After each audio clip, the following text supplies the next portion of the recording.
लो guys, तो आज की व्लॉग की शुरुआत होती है सुबह 3 बजे से। हर हर महादेव, सभी को जय गुरु देवता। तो सुबह सुबह ही अंधेरा हो रहा था, इसलिए मैं वीडियो बना नहीं पाया। सीधा हम पहुंच चुके थे रानी खेत सुबह 5:30 बजे। और हमारे भाई की थी कसम परेड, इसलिए गए थे हम रानी खेत। ये रहा अपना भाई जिसकी कसम परेड में हम आए हैं। और कुछ ऐसा सीन है यहाँ का, सब लोग आना शुरू हो गए थे। सुबह सुबह हम भी सीट पकड़ के गए थे, बैठ आराम से, मैं बबलूदा। और फिर सभी सोल्जर चल दिए अपनी परेड की तैयारी के लिए। सभी चले गए और सब हो रखे थे यहाँ पे बहुत इमोशनल। और जीसू सर हमको दे रहे थे आइडिया कि कैसे कैसे बिहेव करना है। और फिर सब लाइनअप हो गया था सबका। फिर उन्होंने की परेड अपनी मस्त करके परेड हुई उनकी। मज़ा आ रहा था खूब।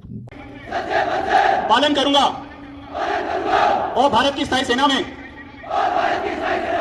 ईमानदारी और वफादारी से। खत्म हो गई थी परेड, फिर सब सोल्जर चल दिए अंदर को। फिर हम पहुंचे थे ग्राउंड में, बुआ फूफा जी और ये रहा विनोद अपना भाई। और फिर यहाँ पे मिल रहे थे सबको मेडल और सर्टिफिकेट, सबको मिले यहाँ पर। फिर हम भी जाने लग गए थे घर की तरफ को। बहुत गए थे हम, थक बहुत धूप लग रही थी यहाँ पे। फिर चलते ही हम घर की तरफ को, फिर लग रही थी भूख। फिर हमने खा लिया यहाँ पे खाना और फिर पहुँच चुके थे हम अल्मोड़ा। फिर अल्मोड़ा काम वाम करके हम चलते ही वापस घर की तरफ को। ये रहा विनोद और लक्की। फिर पहुँच चुके थे हम करबला, जहाँ से हमें मिल चुकी थी भैया की गाड़ी, उन्होंने हमें छोड़ा लौट दिया। फिर चौसली गए हम, फिर वहाँ से गए पैदल। फिर लगी थी, हमने देखा आग।